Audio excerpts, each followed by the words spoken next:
అందరికీ నమస్కారం. ఎలా ఉన్నారు? ఈ రోజు వీడియోలో హ్యూమన్ సివిలైజేషన్ యొక్క కంప్లీట్ హిస్టరీ గురించి మాట్లాడుకుందాం. అండ్ ఎపిసోడ్ వైజ్ గా రిలీజ్ చేస్తాను. సో ఇదైతే ఫస్ట్ ఎపిసోడ్. ఈ ఎపిసోడ్స్ కంప్లీట్ అయ్యే లోపల ఒక మంచి ఇన్ఫర్మేషన్ అయితే మీకు తెలుస్తుంది. సో వీడియో చూసిన తర్వాత మీకేమనిపించిందో మర్చిపోకుండా కామెంట్ సెక్షన్ లో కామెంట్ చేసేయండి. సో ఈ మాత్రం లేట్ చేయకుండా వీడియోలోకి వెళ్ళిపోదాం.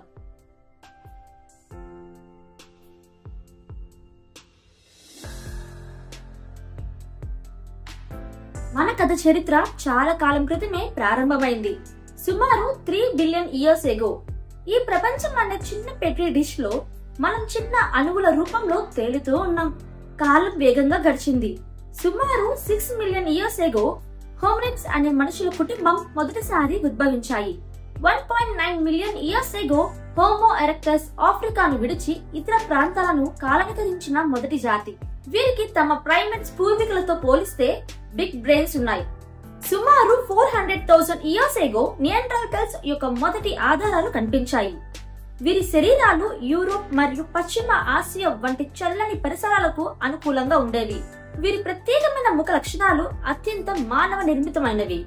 తరువాత మిగిలిన హోమోజీనస్ లో మనం హోమోసెపియన్స్ ఏకైక జాతిగా నిలిచాం.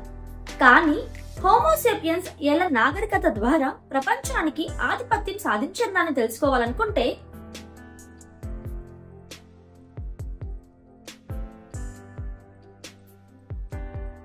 మన కథను మెసోపొటేమియా యొక్క సారవంతమైన భూమిలో 4000 BCE సమయంలో ప్రారంభించాలి. ఇది గొప్ప టిగ్రిస్ మరియు యూఫ్రటీస్ నదుల మధ్య సుమేరియన్ నగరం యూరప్ లో ఉంది. మన పురాతన పూర్వీకుల వలె వేటాడడం, సంగ్రహించడంపై ఆధారపడకుండా యూరోప్ లోని పౌరులు వీట్, బార్లీ పండించగల ఒక విధానాన్ని అభివృద్ధి చేశారు. అయితే ధాన్యాలను తినదగిన ఆహారంగా మార్చడం చాలా కష్టమైన పని. మొదట వారు 2 రాళ్లతో రూపొందించిన హ్యాండ్ మిల్ అనే ఆవిష్కరణను ఉపయోగించేవారు. ధాన్యాలను 2 రాళ్ల మధ్య కరగడం వల్ల పిండి ఒక కంటైనర్ లో సేకరించబడేది మరియు భవిష్యత్తులో ఉపయోగించడానికి నిల్వ చేసేవారు. ఇది ఒక గొప్ప ఆవిష్కరణగా ప్రారంభమైంది. ఈ క్లిష్టమైన మరియు శ్రమతో కూడిన ప్రక్రియ. ఉదాహరణకు మన ఆధునిక ప్రపంచంలో మొదటి వ్యవసాయం. ఇకపై మనం జంతువులను వేటాడడం లేదా పళ్ళను ఎక్కించడం మీద ఆధారపడకుండా మన మానవ చాతుర్యాన్ని ఉపయోగించి మనం మన ఆహార వనరులను సృష్టించగలిగాము.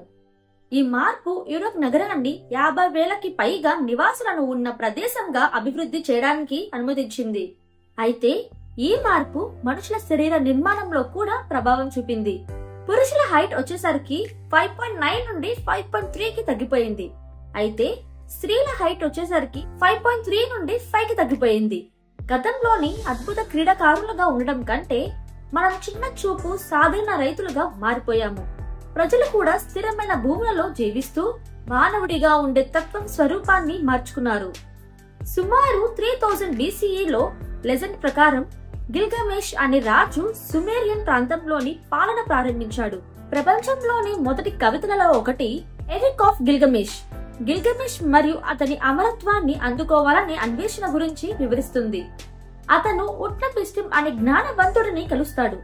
అతను ప్రపంచాన్ని నాశనం చేయడానికి పంపిన మహావరద గురించి చెబుతాడు.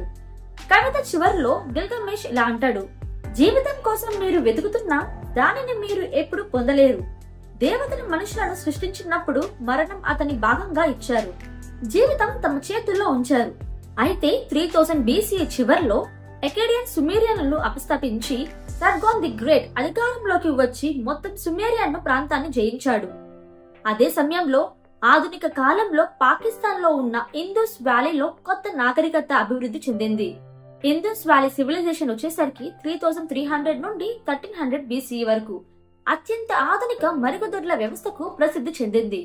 అక్కడ కలుషితములను నివారించేందుకు ఇంటి వ్యర్థజాలను కప్పబడిన డ్రైన్ల ద్వారా తీసుకువెళ్లేవారు. మరుగుదొడ్ల సీటు మరియు భూగర్భ డ్రైనేజీ వ్యవస్థకు చుట్టుపక్కల కలబడి ఉండేవి. దీనివల్ల వ్యాధుల వ్యాప్తి చెందకుండా ఉండేది. వ్యాధులను నగర పరిధి బయట శుద్ధి చేసి తగిన విధంగా ఉపసహించేవారు. ఇది నగరాలను శుభ్రంగా మరియు ఆరోగ్యంగా ఉంచడానికి సహాయపడేది. ఈజిప్ట్ లో వచ్చేసరికి వారు మానవ అవసరాలైన మరుగుదొడ్ల కంటే పిరమిడ్ల నిర్మాణంలో ఎక్కువ శ్రద్ధ చూపించారు. ఎందుకంటే ప్రాచీన ఈజిప్టియన్ మతం ప్రకారం ఒక ఫరో భౌతిక ప్రపంచంలో మరణించినప్పుడు అతని ఆత్మ పరలోకంలో జీవించడం కొనసాగిస్తుందని, అక్కడ అతను శాశ్వతంగా పాలన చేస్తాడని మరియు జీవించి ఉన్న వారు అతన్ని పూజిస్తారని నమ్మకం ఉండేది. ఈ పిరమిడ్ లో ఫరో యొక్క శరీరాన్ని జాగ్రత్తగా మమ్మీపై ఉంచడం జరిగింది. ఇది అతని భౌతిక శరీరాన్ని కాపాడుతుందని మరియు పరలోకానికి అతని ఆత్మను ప్రయాణిస్తుందని, సులభతరం చేస్తుందని నమ్మబడేది. అలాగే పిరమిడ్ లో ఫరోకు పరలోకంలో అవసరమైన వనరులను అందించేందుకు ఉద్దేశించిన బహుమతులను మరియు సంపదను నింపేవారు. ప్రతి ఫరో తనను అమరుడిగా చెయ్యాలని కోరుకునేవారు. వారు పరలోకంలో విజయవంతం కావాలనుకున్నారు, శాశ్వతంగా పూజించబడాలని ఆశించేవారు. అందుకే ఫరో తమకు సమాధి పిరమిడ్లను నిర్మించుకోవడానికి అత్యంత ప్రధానంగా పరిగణించారు. ఇది ఫరో జోసెర్ 2667 నుండి 2648 BC వరకు సకారాలో స్టెప్ పిరమిడ్ ను నిర్మించడం ద్వారా ప్రారంభమైంది. తరువాత ఫరో స్నిఫెరు 2613 నుండి 2589 BC వరకు కొన్ని పిరమిడ్లను నిర్మించాడు. వాటిలో బెంట్ పిరమిడ్ మరియు రెడ్ పిరమిడ్ ప్రధానమైనవి. ఆ తరువాత ఫరో ఖుఫు 2589 నుండి 2566 BC వచ్చి ప్రసిద్ధి గిజా గ్రేట్ పిరమిడ్ ను 20 ఏళ్ల కష్టతరమైన ప్రక్రియలో నిర్మించాడు. ఈ పిరమిడ్ ప్రపంచాన్ని ఇంకా ఆశ్చర్యపరుస్తుంది. ఖుఫు తర్వాత కఫ్రే మరియు మెన్క్వేరే అనే ఫరోస్ చిన్నగా 2వ మరియు 3వ గిజా పిరమిడ్స్ ను నిర్మించారు. చైనాలో సుమారు 2100 BCలో మొట్టమొదటి చైనీస్ వంశం ఏర్పడింది. మెసొపొటేమియా ప్రజలు మాదిరిగానే చైనీయులు వ్యవసాయంపై ఆధారపడి ఉండేవారు. ముఖ్యంగా బియ్యం, గోధుమలు పండించేవారు. అయితే పురాణాల ప్రకారం ఎల్లో నది వరదలతో ఉధృతంగా ప్రవహించింది. ఈ భారీ వరదలు పంటలను నాశనం చేసి భీకరమైన కరువు మరియు బాధలను తెచ్చాయి. అయితే అంత నాశనం అవ్వలేదు, ఎందుకంటే ఈవ్ ది గ్రేట్ ఈ సమస్యను పరిష్కరించేందుకు ముందుకొచ్చాడు. ఈవ్ ఈ సమస్యతో ఎంతో కలత చెందాడని తన రోజులన్నీ కూడా ఎల్లో నదిలో ప్రయాణిస్తూ గడిపాడు. నదుల ప్రవాహాన్ని నియంత్రించేందుకు లీవీలు మరియు డైక్లను నిర్మించడం ద్వారా నీటిని మళ్లించే మార్గాన్ని కనుగొన్నాడు. 13 సంవత్సరాల కఠినమైన శ్రమ తరువాత వరదలు భూమికి నష్టాన్ని కలిగించలేకపోయాయి. ప్రజలు ఆనందించిపోయారు మరియు యవ్ను ఒక రక్షకుడిగా పిలిచారు. ఇది మొదటి చైనీస్ వంశం, జియా వంశం యొక్క ప్రారంభం. ఈ కథ యొక్క ఖచ్చితత్వం చరిత్రకారులచే ప్రశ్నించబడినప్పటికీ ఇది ఒక ముఖ్యమైన మార్గదర్శకాన్ని స్థాపించింది. ఆ భావన ఏమిటంటే శక్తి ఒక ప్రతిభను అనుసరించాలి. సమర్థత ఉన్న వ్యక్తికి అప్రతిమ శక్తి ఉండాలి. ఈ భావన భవిష్యత్తులో ప్రపంచాన్ని ఆక్రమణంగా మార్చింది మరియు పురాతన చైనాలో ప్రజలు దానిని అనుసరించి మొదటి చైనీస్ వంశాన్ని సృష్టించారు.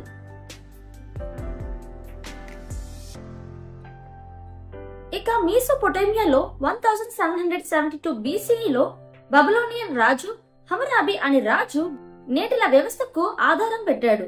హమ్మరాబి ఒక 7 అడుగుల పొడవు 2 అడుగుల వెడల్పు ఉన్న రాత ఫలకాన్ని తయారు చేయమని ఆదేశించాడు. ఆపై దానిపై 282 చట్టాలను రాసి ఆ రాజ్యంలోని ప్రతి పౌరుడు అనుసరించాల్సినట్లుగా ఆదేశాలిచ్చాడు. చట్టాలలో కొన్ని ఈ విధంగా ఉన్నాయి. చట్టం నంబర్ 1, ఒక మనిషి మరొక వ్యక్తిపై హత్యాన్ని ఆరోపణ చేస్తే కానీ అది నిరూపించలేకపోతే ఆరోపణ చేసిన వ్యక్తిని మరణింపజేయాలి. చట్టం 196, ఒక మనిషి మరొక మనిషి కంటిని నాశనం చేస్తే అతని కంటిని కూడా నాశనం చేయాల్సి ఉంటుంది. చట్టం నంబర్ 197, ఒక మనిషి మరొక మనిషి యొక్క ఎముకను బ్రేక్ చేస్తే ఆ మనిషి యొక్క ఎముకను కూడా బ్రేక్ చేయాల్సి ఉంటుంది. చట్టం నంబర్ 199, ఒక మనిషి దాసుడి కంటిని నాశనం చేస్తే లేదా దాసుడి ఎముకను పగలగొడితే అతను దాని అర్థాన్ని చెల్లించాలి. హమ్మరాబి చేసినది ఏమిటంటే చట్టాల ఆధారంగా ఒక సమాజాన్ని సృష్టించడం.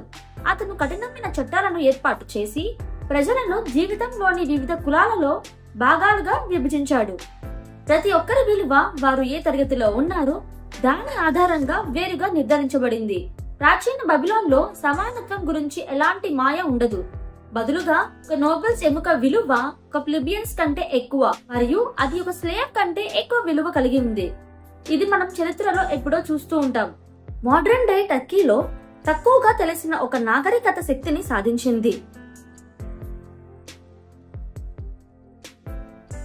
హిటిటిస్ ఎంపైర్ నాయకుడు లబర్నస్ యొక్క ఆకర్షణీయ పాలన క్రింద 1680 నుండి 1650 BCE వరకు అతను ఒక నైపుణ్యవంతుడైన పాలకుడు మరియు అతని యొక్క లక్ష్యం హిటిటేస్ నగర రాజ్యాలను ఒకే పాలనలో ఐక్యంగా చేయడం. లబర్నాస్ తన సైన్యాన్ని ఒక నగరం నుంచి మరొక నగరానికి తీసుకెళ్లి సమీప నగర రాజ్యాలను జయించి వారి నాయకులతో అలయన్సెస్ చేశాడు. అతను ఒక చతురుడైన డిప్లొమాటిక్ గా ఉన్నాడు. తన డిప్లొమాటిక్ స్కిల్స్ ను ప్రజల మనసులో మరియు హృదయాలను గెలుచుకోవడంలో ఉపయోగించాడు. లబర్నాస్ అన్ని హిటిటేట్ నగర రాజ్యాల పాలకుడిగా మారి ఎంపైర్ ను స్థాపించాడు. అతను న్యాయవంతమైన సరైన పాలకుడిగా ఉండి తన ప్రజలతో ప్రేమతో ఉండేవాడు. అతని పాలనలో హిటిటేస్ అభివృద్ధి చెందారు మరియు వారి భూసంపత్తి విస్తరించి వారు ఈజిప్ట్ సమీపంలో ఉన్నారు. ఆధునిక కాలపు గ్రీస్ లో యూరోపియన్ ఖండంలో నగర రాష్ట్రాల సమాహారం అభివృద్ధి చెందగా మైసెనియస్ గ్రీస్ ప్రముఖ యోధుల సమాజం ఆధిపత్యం చెలాయించింది. ఇది కోట్ల ఆధారిత నగర రాష్ట్రాల నెట్వర్క్ గా ఏర్పడింది. కఠినమైన శ్రేణి ఆధారిత రాజకీయ, సామాజిక మరియు ఆర్థిక వ్యవస్థలను అభివృద్ధి చేసింది. ఈ సమాజానికి నాయకత్వం వహించిన వ్యక్తి రాజు కాక గ్రీస్ లో ఏకీకృత నాగరికత కాకుండా ప్రతి నగర రాష్ట్ర స్వతంత్రంగా ఉంటుంది. నగర రాష్ట్రం అనేది దాని చుట్టుపక్కల ఉన్న భూభాగంతో కలిసి స్వతంత్ర రాష్ట్రంగా ఏర్పడిన నగరం. ట్రోయ్, మైసీనే మరియు పైలస్ వంటి నగర రాష్ట్రాల అభివృద్ధి ప్రారంభమైంది. గ్రీక్ రాత భాష మొదటి అవశేషాలు లీనియర్ బి గా తెలిసినవి ఈ కాలంలో కనిపించాయి. ఇవి ఇండో యూరోపియన్ గ్రీక్ రికార్డుల తొలి ఆధారాలు. ఇదే సమయంలో ఈజిప్ట్ లో మరో రకమైన సామాజిక పిరమిడ్ అభివృద్ధి చెందడం ప్రారంభమైంది. ఈజిప్టియన్ సామాజిక పిరమిడ్ గిజం మహా పిరమిడ్ లా దిగువన విస్తారంగా ఉండి పై భాగంలో చిన్నదిగా ఉంటుంది. ఈ పిరమిడ్ లో దిగువ కూలీలు మరియు బానిసలు ఉంటారు. వీరు సమాన్యువల్ శ్రమ చేసే బాధ్యతలను కలిగి ఉంటారు. వీరు భూములపై పని చేస్తారు. రోజంతా వ్యవసాయంలో పనిచేసి ఈజిప్ట్ మొత్తం కోసం ఆహారం ఉత్పత్తి చేస్తారు. వారు ఫరో యొక్క భారీ నిర్మాణ ప్రాజెక్టులపై పనిచేస్తారు, అనగా పిరమిడ్లను నిర్మించడం. బానిసల కంటే కొంచెం పై స్థానంలో శిల్పాలు ఉంటారు. వారు స్టోనిమెసాన్స్, ప్లాస్టర్స్ మరియు స్కల్ప్టర్స్. భాగ్యవంతులు కోరిన విశేషణ కళను సృష్టించిన వారు. ఈ కళకు ఈజిప్ట్ నేడు ప్రసిద్ధిగా ఉంది. తర్వాత వ్యాపారకులు వచ్చారు. వారు తమ రోజులను నైలు నదిని ఉపయోగించి గోల్డ్, పాపరైస్ మరియు లినిన్ ను కొనగలిగిన వారికి వ్యాపారం చేయడంలో గడిపారు. వారు గౌరవనీయులుగా ఉండేవారు మరియు మంచి లాభాలను సాధించగలిగారు. తరువాత స్క్రైబ్స్ వచ్చారు. ఇవి ప్రాచీన ఈజిప్ట్ హీరోగ్లైఫిక్స్ భాషను మాస్టర్ చేయడానికి ప్రత్యేకమైన రాయకారులుగా పాఠశాలకు వెళ్లేవారు. వ్యవహారిక ఉపయోగంలో ఈ రాయకారులు ఆహార నిల్వలు, పన్ను పాత్రలు మరియు ఫరో రోజువారీ జీవనాన్ని నమోదు చేసేవారు. రాయకారుల తర్వాత సైనికులు వచ్చారు. సైనికుల పని ఈజిప్ట్ సామ్రాజ్యాన్ని రక్షించడం. వారు తమ జీవనాన్ని శత్రువులను ఎదుర్కోవడంలో లేదా ముందస్తు దాడులలో గడిపారు. సాధారణంగా వారికి మంచి ఆహారం అందించబడేది. తరువాత ఉన్నత స్థానంలో కార్యదర్శులు వచ్చారు. వీరు సమాజంలోని ఉన్నత స్థాయిలో అవసరమైన పనులను నిర్వర్తించేవారు. ముఖ్యంగా సివిలైజేషన్ నడిపించడానికి అవసరమైన వ్యవస్థలన్నీ పర్యవేక్షించి విజర్ల వంటి వ్యక్తులు. పూజారులు దేవాలయాలను పర్యవేక్షించేవారు.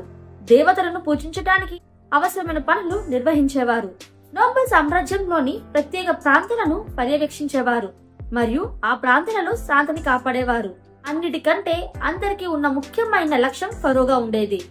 ఫరో దేవతలు మరియు మనుషుల మధ్య మధ్యవర్తిగా నిలిచి సామ్రాజ్యాన్ని పాలించేవారు. ఫరోలు సుప్రీం గా పరిగణించబడతారు మరియు అందరూ వారికి లోబడవలసి ఉంటుంది. ఫరో మరణించినప్పుడు అతని పిరమిడ్ లో సమాధి చేస్తారు. ఈ పిరమిడ్ ద్వారా అతను ఈజిప్ట్ సామ్రాజ్యాన్ని శాశ్వతంగా పాలించగలడు. ఈజిప్ట్ సమాజం ఫరోకు సేవ చేయడానికి ఏర్పడింది. రైతుల నుంచి టాక్సెస్ ఫరో కోసం తీసుకుబడేవి. కళాకారులు అతనికి ప్రత్యేకమైన కళాకృతులను తయారు చేసేవారు. వ్యాపారాలు ఫరోకు అవసరమైన వస్తువులను సరఫరా చేస్తారు. స్క్రైబ్స్ ఫరోని అనుసరించి అతని ఆలోచనలను లెక్కించేవారు. సోల్జర్స్ అతని సామ్రాజ్యాన్ని రక్షించేవారు. అధికారులు ఫరో చేయలేని పనులను చేస్తూ ఫరో దేవతలతో సంబంధం పెంచుకున్న పైన కూర్చునేవారు. ఫరో రమ్సెస్ II 1279 to 1213 BC అనేక సాధారణ విజయాలను సాధించాడు. ఈ సామాజిక వ్యవస్థలో జీవిస్తూ టెంపుల్ ఆఫ్ కర్నాక్ ను నిర్మించాడు. ఈజిప్ట్ సామ్రాజ్యాన్ని విస్తరించి మునుపటి ఫరోల వల్ల కోల్పోయిన భూములను తిరిగి సాధించాడు. కానీ హిటిటే ఎంపైర్ ఆక్రమించిన భూమిని మాత్రం తిరిగి పొందలేకపోయాడు. ఆ కాలంలో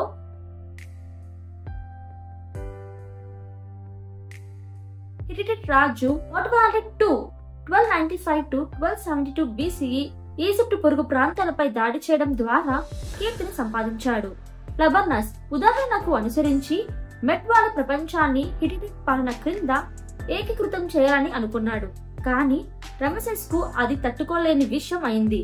మునుపటి ఫరోలు హిటిటిస్ ను ఆపడానికి ప్రయత్నించారు.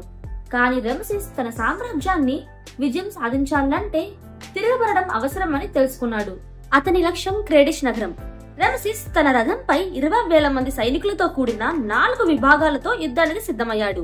కానీ హిటిటీలు ఈజిప్టు దాడి గురించి గూఢాచారం ద్వారా ముందే తెలుసుకున్నారు. వారు 40,000 మంది సైనికులతో తమ నగరానికి రక్షించేందుకు సిద్ధమయ్యారు. యుద్ధం ప్రారంభమైంది. రమసెస్ తన విభాగాలను విభజించి మొట్వాలిని బయటకు లాగాలని ప్రయత్నించాడు. కానీ మొట్వాలి ఒక ఘోరమైన తప్పిదం చేశాడు. తన సైన్యాన్ని విభజించడం వల్ల అతని వైపు బలహీనమైన క్రేడిష్ ప్రజలను విజయం సాధించడానికి అవకాశం కల్పించింది. ఇతర అభిప్రాయం ప్రకారం వారు చేసినది కేవలం క్రేడిష్ కోట నుండి బయటకు రావడం, రమసెస్ II సైన్యాన్ని నది ప్రక్కన చిక్కుకోవడం మాత్రమే. కానీ ఏదో తెలియని కారణం వల్ల వారు దానిని చేయలేదు. అందువల్ల క్రేడిష్ యుద్ధం సమానంగా ముగిసింది. మొట్వాలి మరణం తరువాత కొత్త రాజు హర్సిలి 3 హిమాలయ హిటిటి సామ్రాజ్యాన్ని సింహాసాన్ని అధిరోహించాడు. 1258 BC సంవత్సరంలో రమసెస్ మరియు హర్సిలి తమ దూతల ద్వారా చరిత్రలో తొలి శాంతి ఒప్పందాన్ని కుదిరించుకున్నారు. ఈ ఒప్పందంలో కొత్త భాగం ఇలా ఉంటుంది. ఈజిప్ట్ దేశానికి రాజైన రమసెస్ గొప్ప రాజు హటి దేశంపై దాడి చేయకూడదు. ఆ దేశంలోని ఏ భాగాన్ని స్వాధీనం చేసుకోకూడదు. హటి దేశానికి రాజైన హర్సిలి గొప్ప రాజు ఈజిప్ట్ దేశంపై దాడి చేయకూడదు. ఆ దేశంలోని ఏ భాగాన్ని స్వాధీనం చేసుకోకూడదు. ఆ తర్వాత ఒకప్పుడు యుద్ధంలో ఉన్న ఈ 2 దేశాల మధ్య స్నేహబంధం ఏర్పడింది. హిటిటీలు మెటల్ వర్క్ లో నిపుణులు కాగా వారు ఈజిప్షియన్లకు అధికమైన ఆయుధాలు మరియు పనిముట్లు తయారు చేయడం నేర్పించారు. అదే సమయంలో వ్యవసాయంలో నిపుణులైన ఈజిప్షియన్లు తమ జ్ఞానాన్ని హిటిటీలతో పంచుకున్నారు. ఈ పరస్పర వాణిజ్యం 2 నాగరికతలకు లాభదాయకంగా మారింది. ఇందువల్ల 2 నాగరికతలు అభివృద్ధి చెందాయి. శాంతి అభివృద్ధికి దారితీసింది. ఈ ఒప్పందం సుమారు 1200 BC వరకు అమల్లో ఉండింది. ఎందుకంటే ఆ సమయంలో హిటిటి సామ్రాజ్యం సీ పీపుల్ నుంచి అనేక దాడులను ఎదుర్కొని నాశనమైంది. హిటిటిట్ సామ్రాజ్యాన్ని చరిత్రలో కోల్పోయింది. అయితే చాలా దూరంలోని ఖండంలో అమెరికాస్ లో మొదటి నాగరికత ఆధునిక మెక్సికోలో ఆరంభమైంది. ఓల్మెక్ నాగరికత 1200 BC నుండి 400 BC వరకు స్థానిక అమెరికన్ నాగరికతలను తల్లి నాగరికతగా పరిగణించబడింది. కానీ వారి గురించి చాలా తక్కువగా తెలుసుకున్నాము. దానికి ప్రధాన కారణం వారు హీరోగ్లిఫ్ల రూపంలో రాసిన గేయ రచనలు చరిత్రకారులు ఇప్పటికీ చదవలేకపోవడం. వారి నుండి మిగిలిన అరుదైన అవశేషాలు పెద్ద శిలతరలు రూపంలో ఉన్నాయి. మెసో అమెరికన్ సాంస్కృతిక పద్ధతిలో తల ఒక వ్యక్తి యొక్క భావనలను, అనుభవాలను మరియు ఆత్మను కలిగి ఉండగలదని నమ్మకం ఉంది. మరణ వివరాలు లేకపోయినా ఇతర నాగరికతల నాయకుల పేర్లు రమసెస్ మరియు హమ్మరాబి లాగా తెలుసుకోలేకపోయినా ఈ శిలా తలల ద్వారా వారి ఉనికిని అనుభవించవచ్చు. ఈ విధంగా వారు చరిత్రలో అమరులుగా నిలిచారు. సో ఇంతవరకు అయితే ఫస్ట్ ఎపిసోడ్. ఈ ఎపిసోడ్ చూసిన తర్వాత మీకు ఇన్ఫర్మేషన్ గా అనిపిస్తే మర్చిపోకుండా లైక్ చేయండి. అలాగే మీ ఒపీనియన్ ఖచ్చితంగా కామెంట్ సెక్షన్ లో కామెంట్ చేయండి. అలాగే మీ ఫ్రెండ్స్ షేర్ చేయడం మాత్రం మర్చిపోవద్దు. చాలా ఇంట్రెస్టింగ్ టాపిక్ అయితే నెక్స్ట్ ఎపిసోడ్ లో ఉండబోతుంది. అది ఖచ్చితంగా అప్డేట్ చేస్తాను. కొత్తగా మన ఛానల్ ఎవరైనా చూసినట్లయితే వెంటనే సబ్స్క్రైబ్ చేసుకోండి. Until then, take care. Bye bye.